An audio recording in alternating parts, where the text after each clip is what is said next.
Hola, ¿qué tal? Bienvenido a un nuevo episodio de este podcast. Muchísimas gracias por seguir escuchándolo, por seguirme y por seguir abriendo este portal hacia tus oídos y hacia tu mente. En esta ocasión te quiero platicar sobre un poquito de ciencia, un poquito de resultados en experimentos y cómo podemos empatar esto con lo que es pues la manifestación, la expansión de la conciencia y bueno, hablar de planos más allá. Te quiero hablar del experimento de Bell. Creo que esta es una muestra inequívoca de que vivimos en una ilusión cuántica. Pero eso no quiere decir que esto no sea real. Vamos a ir desmenuzando esta idea. Creo que es importante para adentrarnos el conocer un poquito sobre el entrelazamiento cuántico. Este es un fenómeno cuántico a nivel de partículas que ya ha sido demostrado, que ya prácticamente está muy trillado, ya todo el mundo habla del entrelazamiento cuántico y que no está ya puesto en duda, ya no es una teoría, es algo que se ha verificado en diversas situaciones. Y este entrelazamiento cuántico nos habla de que si dos fotones o dos partículas subatómicas, dos electrones, entran en contacto en algún momento de su existencia y luego son aislados, es decir, ya no tienen interacción con otras partículas, no importa qué tan lejos los pongamos uno del otro, si yo interactúo o modifico la polaridad en uno de esos fotones, instantáneamente el otro cambia, el otro también siente el efecto. Todavía no sabemos explicar por qué, cómo, pero sabemos que sucede, ¿no? Hay un entrelazamiento más allá de la distancia, más allá incluso de la velocidad de la luz y más allá de lo que percibimos como real.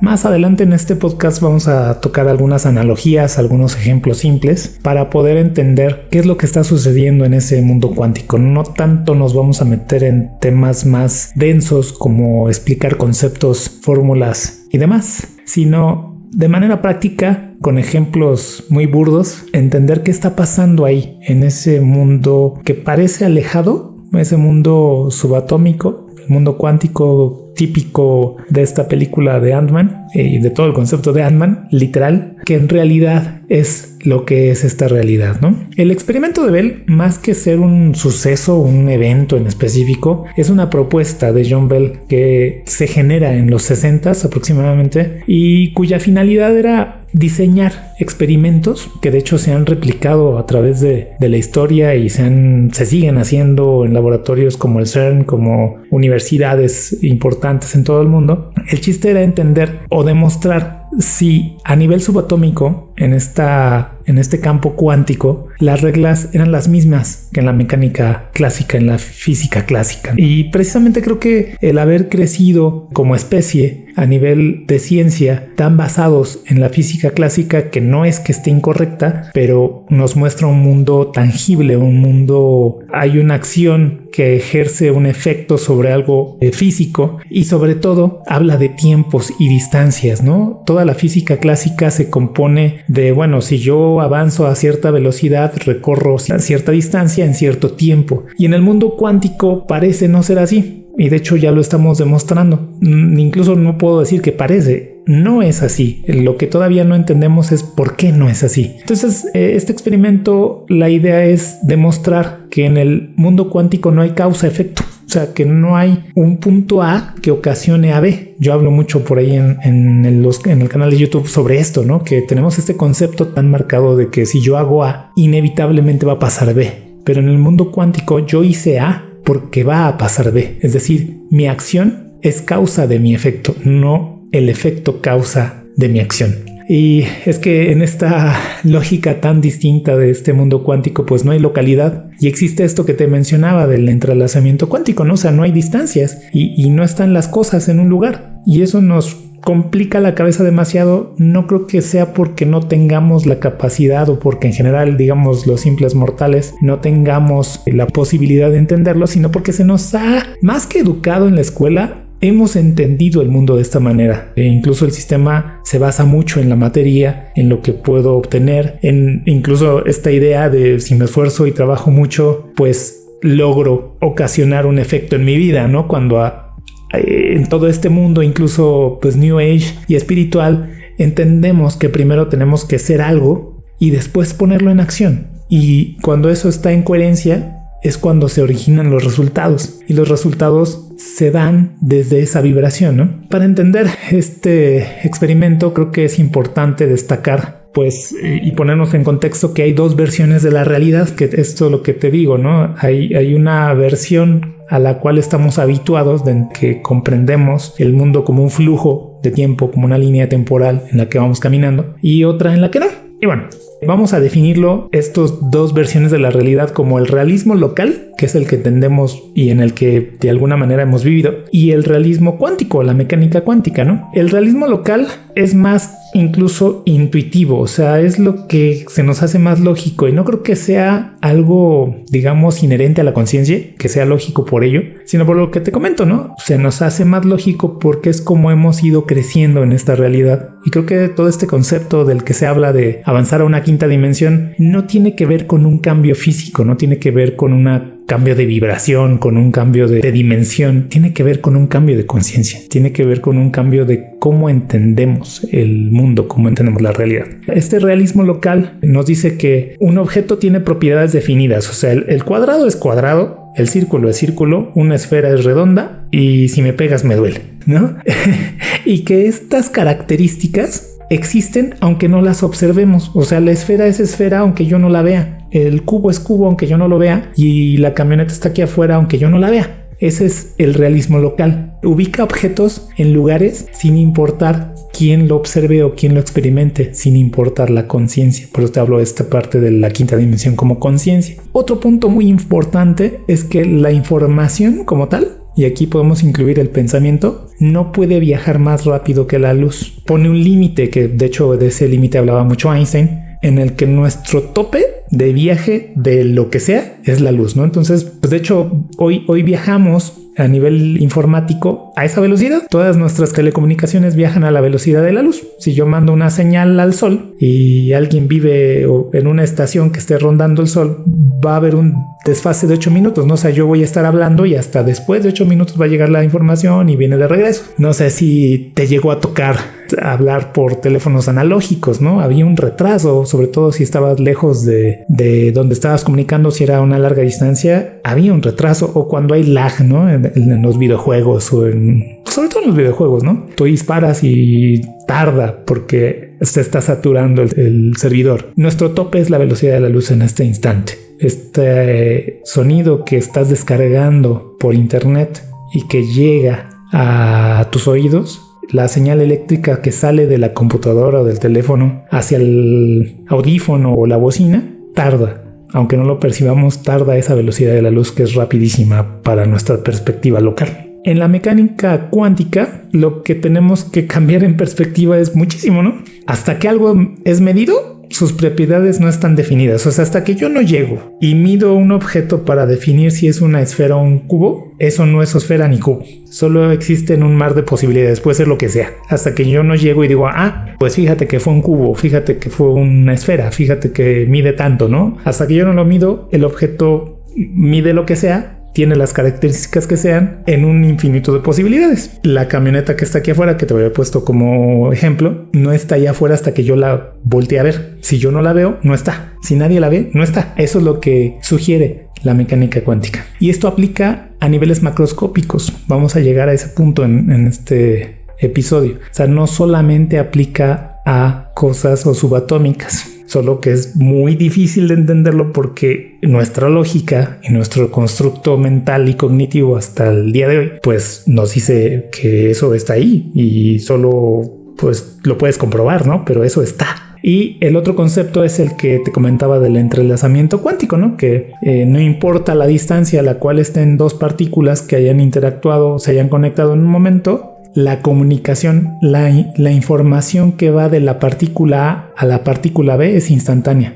así estén a años luz de distancia. Entonces la información puede viajar más rápido que la luz. Y este es un punto importante, te lo dejo así como en el aire. Yo creo que el pensamiento es más rápido que la luz. Es una información que puede viajar más rápido que la luz. Y tenemos que tener cuidado con esto porque nuestra experiencia es lumínica. O sea, nuestros sentidos, justamente como lo dijo Einstein, tienen ese límite. No podemos observar más rápido que la luz. Entonces, el pensamiento llega más rápido que el tiempo. O sea, en nuestra experiencia, el pensamiento puede llegar antes de que lo podamos experimentar. estos experimentos de Stephen Hawking en los que nosotros creemos tomar una decisión conscientemente y tiene actividad cerebral previa. Esto es por eso, porque el cerebro es más rápido. ¿Qué es este entrelazamiento cuántico, no?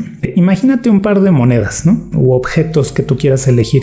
Y digamos que uno está aquí en México y el otro está en Corea, por poner puntos lejanos. No se trata del hecho de que yo lance la moneda y tenga un resultado, eso modifique el resultado en la otra moneda instantáneamente. Primero tenemos que entenderlo a manera de probabilidades, es que las monedas están girando constantemente, o sea, no están detenidas, están en todas las posiciones, que son dos en este caso, caro o cruz, sello, como le quieran ver en cualquier país, al mismo tiempo, o sea, son las dos. O sea, imagínate las dos monedas girando en los dos países. En el momento en el que yo tomo una foto o paro la moneda, para que lo podamos entender más fácil, y observo, el punto es ese, que yo lo observo, no es que físicamente pare a la moneda, sino que yo me doy cuenta que está en cruz, inmediatamente yo voy a saber que está en cara en Corea. Aquí en México yo la veo en cruz, allí está en cara. Normalmente es así, superposición alternas o como perpendiculares. Es la observación la que define. Así funciona a nivel cuántico.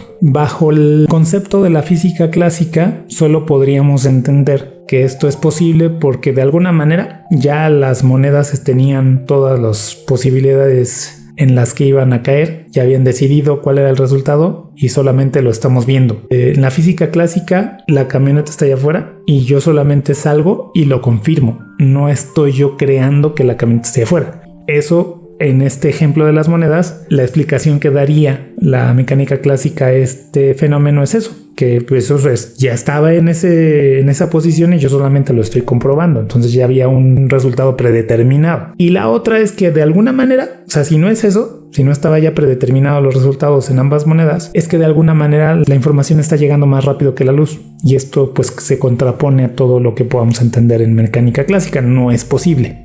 Es algo así como totalmente imposible. No improbable, sino para la mecánica clásica sería imposible. Sin embargo, para la mecánica cuántica sí hay una transmisión de información más rápida que la luz. Sí hay una manera de mandar información y que viaje más rápido que la luz. Y aquí es donde el experimento de Bell entra en acción. Aquí es donde pues surge la idea de este experimento para poder entenderlo, para poder demostrarlo como tal. Y bueno, en pocas palabras, el experimento de Bell trata de lo siguiente, ¿no?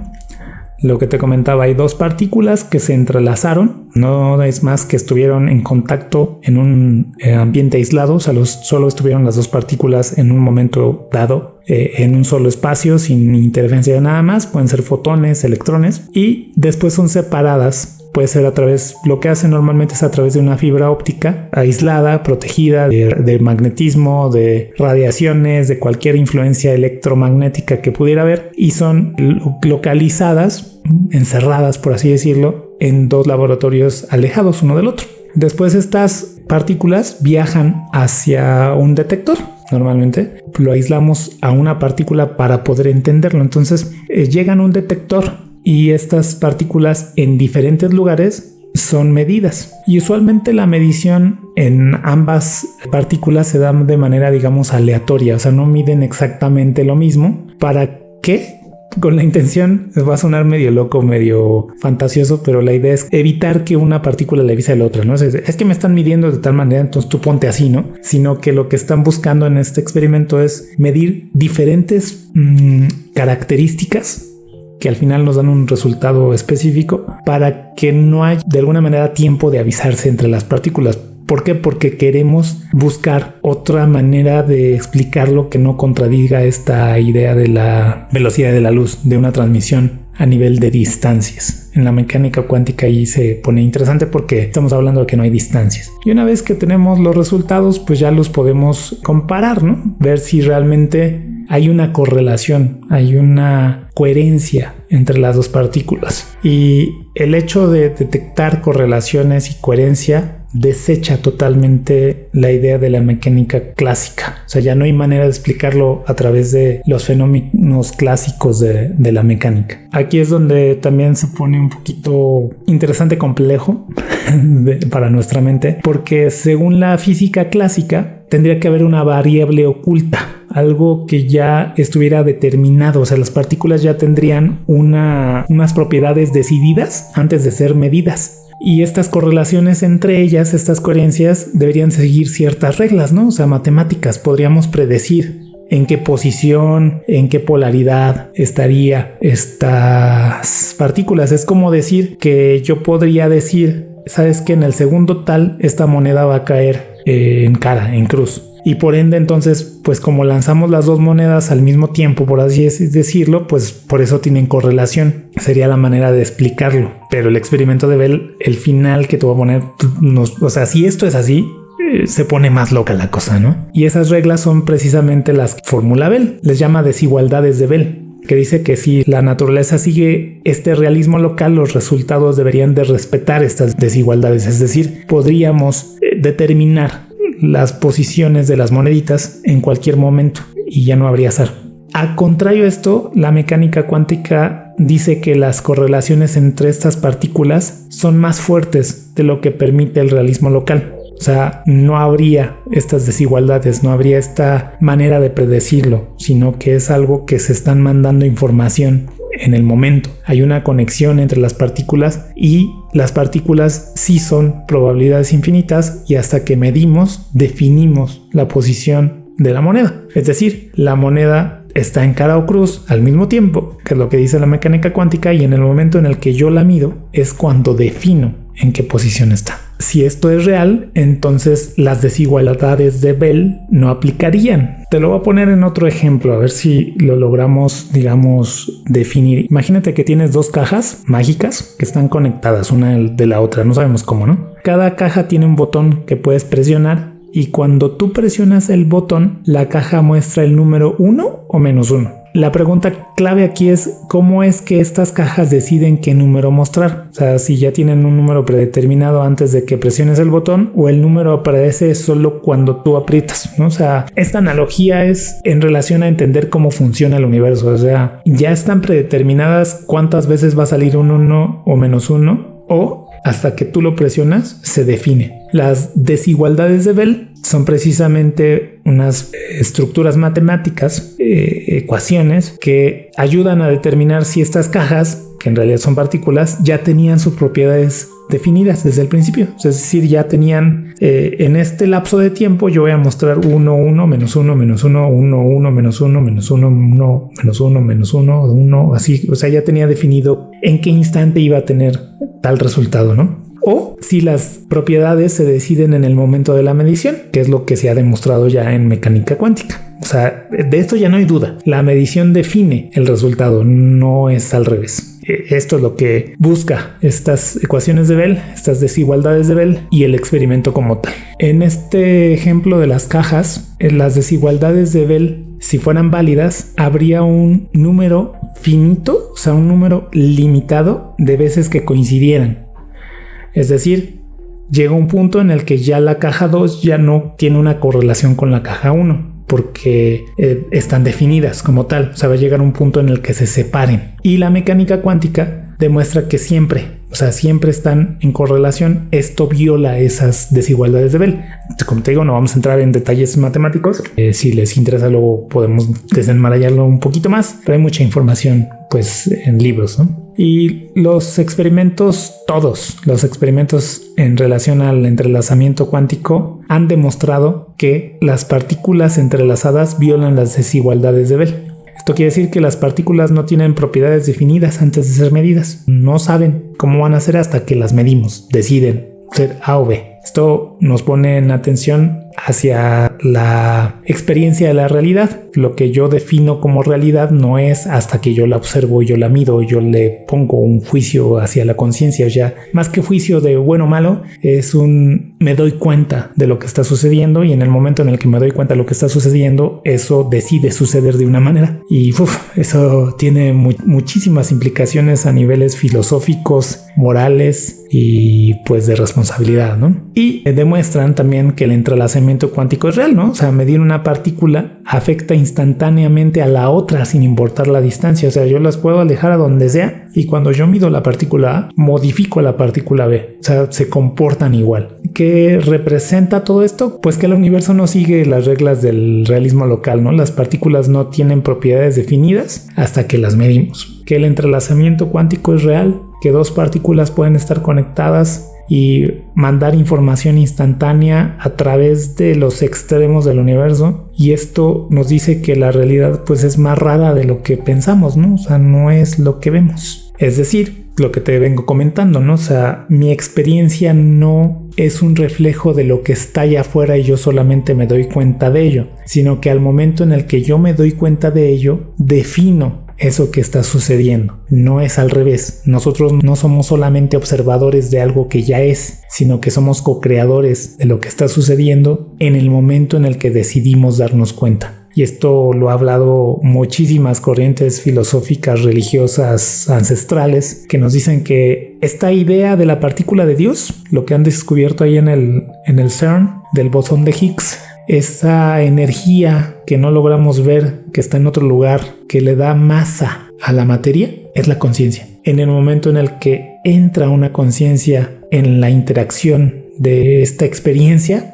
creando la experiencia como tal, esa energía se materializa. ¿Se materializa cómo? Ganando masa. La Cábala nos dice eso también, que todo era energía ilimitada, infinita, hasta que entra la conciencia en la ecuación y hace materia a partir de la energía. Y pues en términos científicos, lo que se ha concluido con todos estos experimentos basados en esta idea de las desigualdades, de comprobar las desigualdades de Bell, es que pues la realidad no es tan objetiva como creíamos, ¿no? O sea, que la medición define al objeto, no el objeto a la medición. Es como decir que si yo mido una pared, la mecánica clásica nos dice que la pared mide tanto y lo único que yo estoy haciendo al medir es entender la dimensión de esa pared. La mecánica cuántica, que nos vuela la cabeza, pero es así, nos dice que en el momento en el que yo mido la pared, que mide 2 metros con 40 centímetros, estamos creando esa pared. Estamos creando que esa pared mida 2 metros con 40 centímetros. En el momento en el que yo mido, defino su medida. No es que ya medía eso y yo nada más lo estoy observando. No, en el momento que yo observo cuánto mide, defino, acoto, colapso la realidad a esa medición. Lo pues desafortunado, o lo que no hemos llegado a dominar, es que todas estas observaciones las hacemos de una manera inconsciente, ¿no? O sea, realmente estamos colapsando la realidad. Realmente cuando yo mido esta pared me doy cuenta que mide 2 metros con 40, pero yo no estoy decidiendo conscientemente que mida 2 metros con 40, sino que inconscientemente se da ese colapso. Y por eso es tan importante la emoción en todo lo que vivamos y experimentemos, porque esa impresión sobre la realidad inconsciente siempre va a tener una influencia. O sea, si yo estoy triste, inconscientemente le voy a meter esa información a la realidad. Si yo estoy súper feliz, inconscientemente le voy a meter esa información. Por eso es tan importante cuidar qué es lo que estamos sintiendo y experimentando a nivel emotivo, porque pues creo que es la manera más fácil de imprimir de alguna manera consciente lo que queremos ver como resultado, ¿no? Y bueno, experimentos ha habido, como te digo, muchísimos. Los más renombrados son en el 80 de Alain Aspect, otros como el de Anton Zeilinger, y el más importante para mí fue el que le llamaron The Big Bell Test, que se llevó a cabo en el 2016. Todos los experimentos han demostrado lo mismo, todos, que la observación y la medición define el resultado no solamente local, no solamente de la partícula que estoy midiendo, sino de la partícula que está a miles de kilómetros de distancia. ¿Qué implica esto? Que yo defino qué sucede aquí y qué sucede allá. Por eso también es bien importante a qué le ponemos atención, ¿no? Lo que suceda en Rusia, ahorita que andan en conflicto en Ucrania, parece ser local, ¿no? Parece ser problema de aquellos, pero bajo estos preceptos cuánticos, no.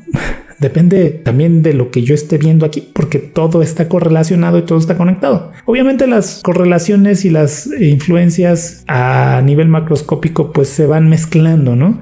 Por ponértelo en temas más específicos, si yo conecto dos partículas, las separo y compruebo el entrelazamiento cuántico, pero luego a esas dos partículas les meto más partículas que estén interactuando, ya empiezan a hacer entrelazamientos cuánticos entre ellas y ya no va a haber una correlación porque ya no están aisladas, ya se van mezclando. Por eso es bien importante con quién te rodeas, qué ves, en dónde vives. Todo esto porque todo eso tiene una influencia, o sea, realmente tiene una influencia en nuestros puntos de atención. Sin embargo, si tú te centras en lo que tú estás, digamos, buscando, las influencias externas van a ser menores porque tú vas a estar conectando con lo que quieres conectar. Música que quieres escuchar, noticias que quieras ver, películas que quieras ver, personas con las que quieras convivir, y eso va a mantener una especie de influencia, vibración, entrelazamiento cuántico hacia un objetivo, pues digamos, en común. ¿Qué fue este experimento, el de Big Bell Test? Este experimento se llevó a cabo en noviembre del 2016. De hecho, pues sí estuve al tanto, sí conocí en su momento el experimento. Todavía no tenía este canal tan abierto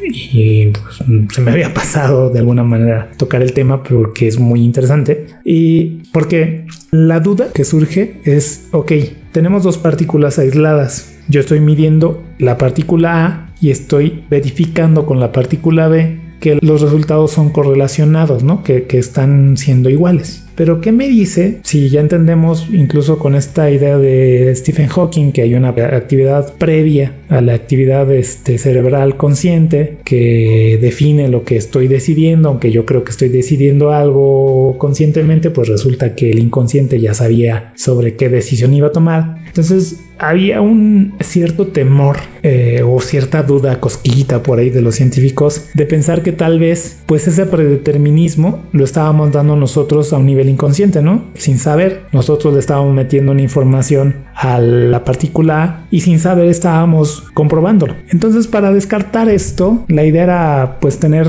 a más de 100,000 voluntarios en todo el mundo, no solamente en un lugar, no solamente en un laboratorio, sino a nivel mundial, con el objetivo principal de poner a prueba estos fundamentos de la física cuántica, ¿no? Específicamente estas desigualdades de Bell, utilizando decisiones aleatorias humanas para cerrar esta pues laguna, ¿no? De libertad de elección, de decir, bueno, es que a lo mejor no es aleatorio, a lo mejor hay algo ahí que yo estoy metiéndole y no me estoy dando cuenta, hay una predisposición mía.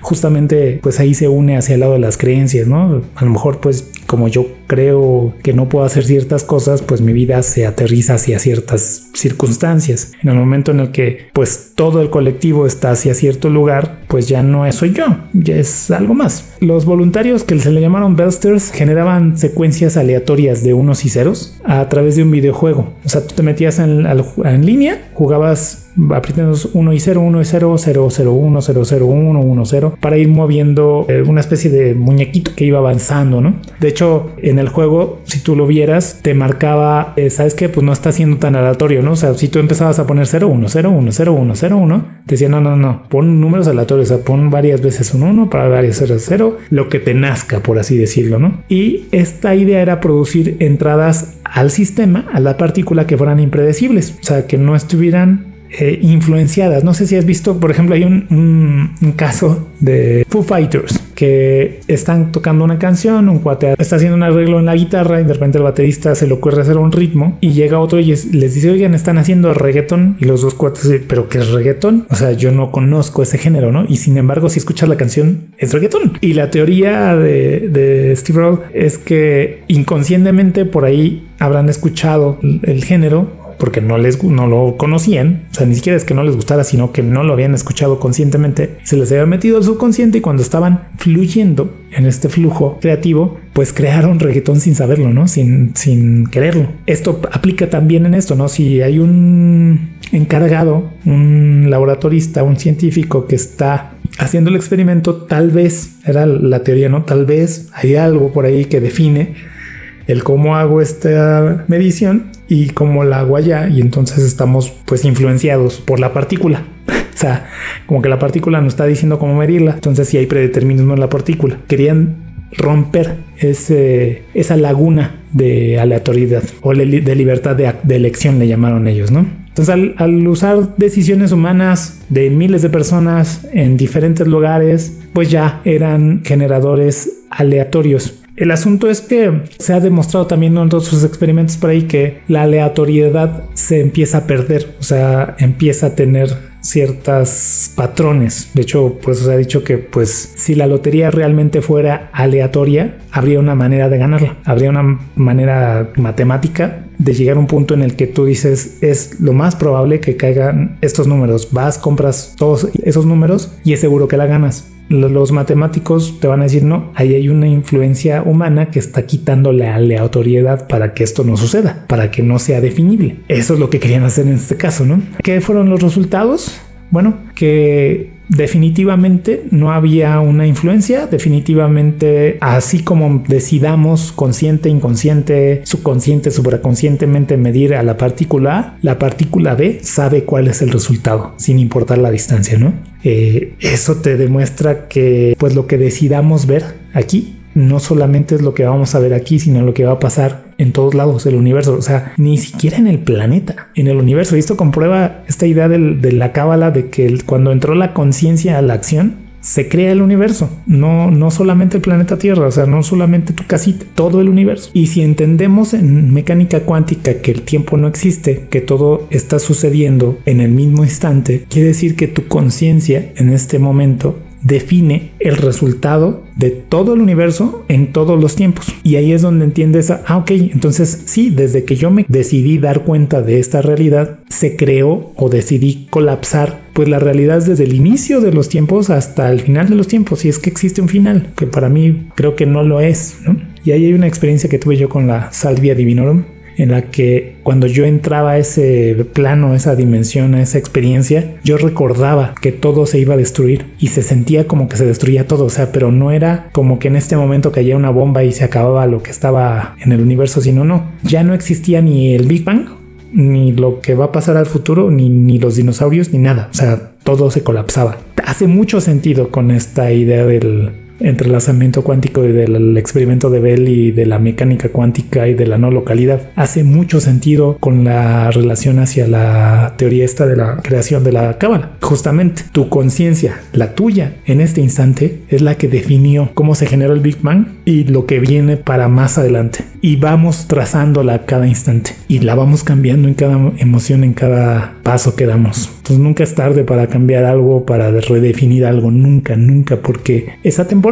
O sea, no estás modificando de aquí en adelante, no es como que, ay, bueno, ya, me voy a poner las pilas, entonces de ahora en adelante no la voy a cagar, no, es que no es así, o sea, ya todo cambia, el pasado, el futuro, tu emoción, tu experiencia, todo cambia. Entonces hay un fenómeno, ¿no? Al cual le hemos llamado entrelazamiento cuántico, en el cual la partícula A le manda información a la partícula B de alguna manera. Ese fenómeno, esa parte del fenómeno del envío de la información se llama direccionalidad cuántica. Ya avanzamos, ¿no? O sea, ya pasamos a no tener dudas de esto, pero ahora queremos entender cómo se da. O sea, ya sabemos que se da. Ahora, ¿cómo es que sucede? Y bueno, aquí hay miles de teorías, ¿no? Hay algo que lo causa, hay un predeterminismo de todas maneras que no entendemos, una fuerza desconocida. En realidad, la direccionalidad cuántica todavía no la entendemos. Todavía la podemos tener como teorías, como filosofías. Puedes elegir la que a ti más te resuene, pero inequívocamente es el resultado de su efecto, ¿no? O sea, el que esté sucediendo esto en las partículas está ocasionando esta direccionalidad, está haciendo que esta direccionalidad exista. A mí me gusta entenderlo de dos maneras y creo que podemos llegar a un punto en el que no se contradigan. Uno es que la partícula A afecta a la partícula B mediante una fuerza que no entendemos. Según esta perspectiva, cuando medimos a la partícula A, algo viaja instantáneamente al otro lado del universo y define el estado de la partícula B. Esta fuerza tendría que ser infinita porque no es la teoría, sino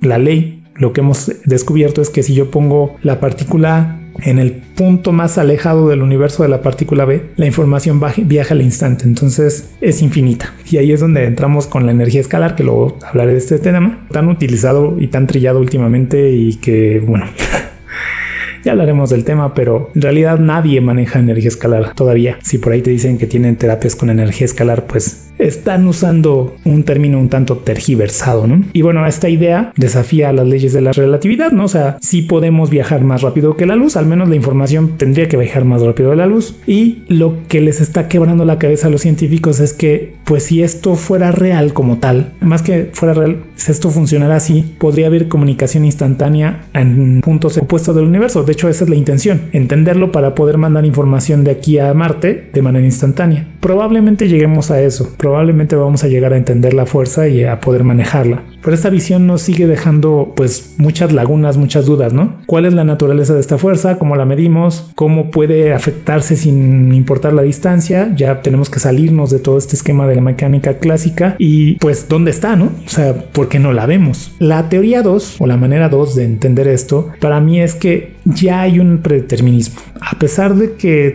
metemos toda la aleatoriedad en el experimento, pues resulta que ya las partículas tenían definido su comportamiento. Es un predeterminismo un tanto cuántico. Sugiere que el estado o el resultado de cualquier medición ya estaba decidida desde el inicio del universo. O sea, ya se sabía que iba a caer en cara o cruz la moneda, y en el momento en el que Juanito iba a llegar a medirla, ya se sabía que iba a ser cruz y entonces allí iba a ser cara. Y aquí es donde, pues, si es así, que sería una manera más fácil de entenderla, y de hecho hace coherencia con muchos preceptos filosóficos, esotéricos, místicos, incluso pues aquí se abre la ventana hacia la ciencia, pues el uso de los jugadores en este experimento de Bell Test en la toma de decisiones de cada jugador pues se vuelve bien friki, ¿no? Bien perturbadora, porque el jugador en China, el jugador en México, el jugador en España, en Francia, en África, en todos los países que participaron, creían que mandaban información aleatoria, pero como la partícula ya tenía predestinado, ya tenía predefinido sus giros, esa partícula estaba mandando en coherencia de información al cerebro de los jugadores, a todos, aparte, creyendo que son libres de elegir, y en realidad solo estaban siguiendo un programa ya establecido. Imagínate, o sea, si esto sí es así, que pudiera ser así, que para mí no impide que la teoría 1 sea válida, pues las conexiones que tenemos a nivel cósmico son impresionantes. O sea, todo está conectado. Entonces imagínate, ¿no? Todos estos jugadores que creían estar jugando aleatoriamente solo seguían un patrón, un programa, a un nivel pues ni siquiera inconsciente, ya es un nivel más armónico, más definido, más místico.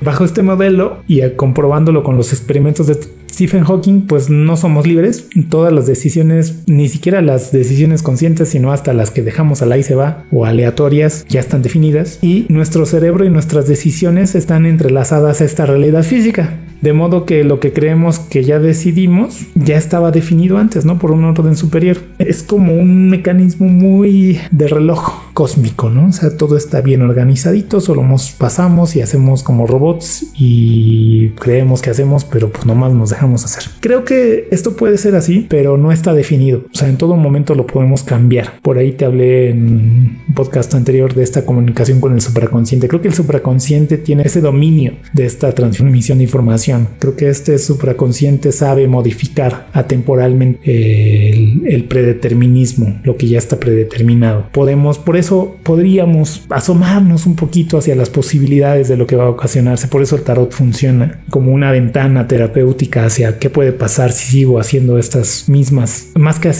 viendo el mundo de esta manera, pues va a pasar esto inequívocamente. Aquí es donde no solamente la expansión de la conciencia, sino el cambio de conciencia generan el cambio en la realidad y en tu vida. Es más importante cambiar cómo vemos las cosas que moverlas, vinculando todo. En el momento en el que tú cambias la manera de ver las cosas, inevitablemente las mueves. Hay acción, no puedes ya no moverlas. ¿Por qué? Porque si es un cambio de conciencia sincero, profundo, concreto, tu acción va a ser totalmente alineada a ello. O sea, no puedes decir, bueno, ya cambié mi manera de ver la vida, pero para probar a ver si es cierto, voy a actuar de manera diferente. No es un cambio de conciencia profundo, no es un cambio de conciencia certero ni sincero, ¿no? Tú estás dudando, pues todavía no estás seguro de que las cosas son diferentes. Si ya son diferentes, tú actúas de otra manera. Aquí es donde la mecánica cuántica y toda esta teoría no local tiene sentido, en el que la acción que estás haciendo es consecuencia del efecto que va a ocasionar, y al revés, el efecto es consecuencia de la acción. No es una línea hacia un sentido, sino que es un conjunto de espacios, es una dimensión. Es un poquito difícil de entenderlo, pero el tiempo no es lineal, el tiempo es un espacio que podemos recorrer hacia atrás, hacia adelante, hacia los lados, y hacia los lados es lo más importante. Ahí es donde están las partículas, justamente ahí, donde pueden estar en el futuro, en el pasado, pero también hacia los lados. El tiempo no es solamente hacia el frente y hacia atrás, también se va hacia la izquierda, hacia la derecha. Ahí se los dejo como reflexión. Bajo esta idea, pues nos surge la duda, ¿no? Entonces somos víctimas de las partículas, somos víctimas de, o sea, ya solo somos robots, no tenemos esperanza de realmente hacer un cambio, o hay algo atemporal, ¿no? Lo que te decía, superconsciente. Y yo creo que sí somos. O sea, las dos coexisten, ¿no? Si existe esta dimensión atemporal que define la coherencia en el universo, pero lo hace atemporalmente. Entonces, desde esta perspectiva acá en este plano, pues físico, lo vemos como algo determinista. Lo vemos como que no hay salida. Y es muy fácil volvernos víctimas. Es decir, pues, ¿cómo le hago si no tengo dinero? ¿Cómo le hago si nadie me pela? ¿No? Pero si logras cambiar esa programación a nivel mental, que es por eso importante, pues todas estas herramientas subliminales, todas estas herramientas que pueden ser utilizadas, modificas atemporalmente este predeterminismo y entonces ya inequívocamente tu destino es otro, pero sigue existiendo un destino y lo puedes ir cambiando. Pero una manera de entenderlo es, si yo tengo una pelota a 1 metro de altura agarrada con la mano y abro la mano, inevitablemente va a caer. Igual, si yo estoy haciendo unas cosas, viendo el universo de una manera, sintiendo de una manera, inevitablemente va a pasar algo. Pero si yo cambio mi manera de ver, mi manera de sentir, mi manera de experimentar, puedo cambiar ese evento, eso que va a suceder bajo la localidad. Por eso cuando hacemos el Vision Board les hablo de que es muy importante sentir que ya lo tienes. Sentir no es solamente hacer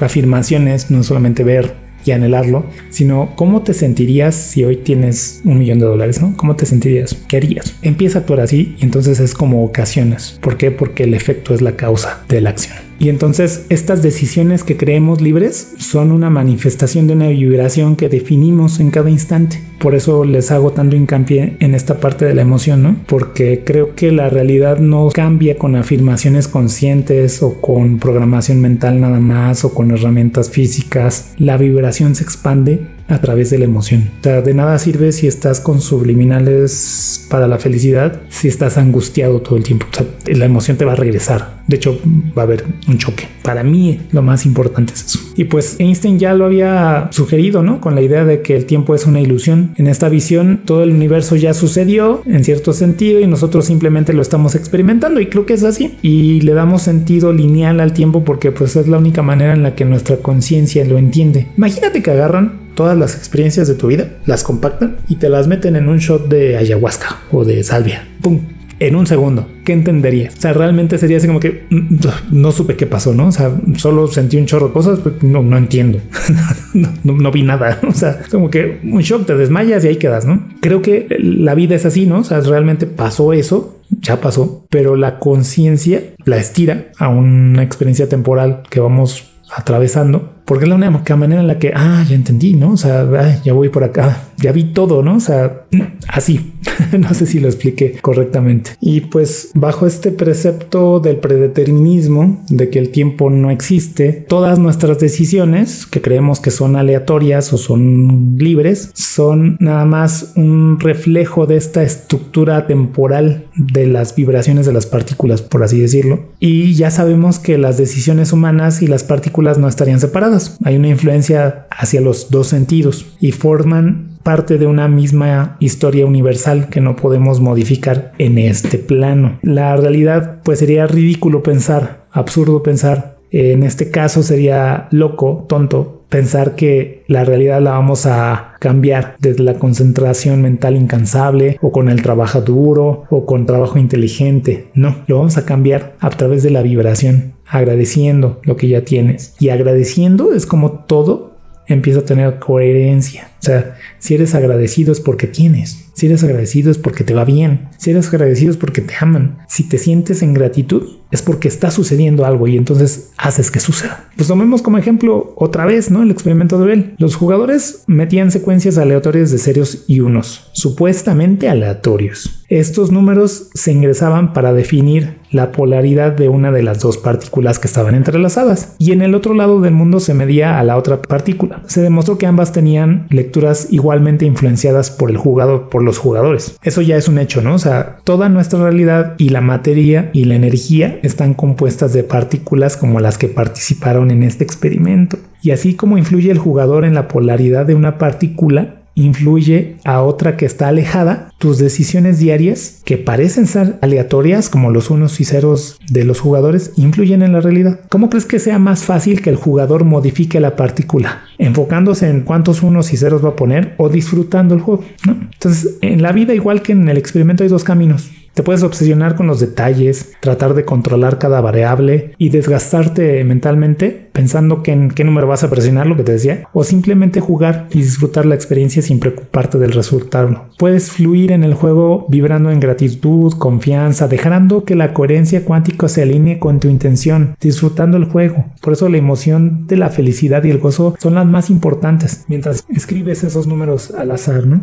La clave no es el esfuerzo incansable, ni siquiera el trabajo inteligente, ¿no? Es vibrar en la frecuencia correcta. Esa es la idea. No se trata de tener un plan, sino de tener uno sin apego al resultado. O sea, sí es importante tener un plan, pero en el momento en el que el plan no salga como tú esperabas, no se trata de dejarlo, no se trata de decir esto fue el plan, sino de, ok, lo ajusto.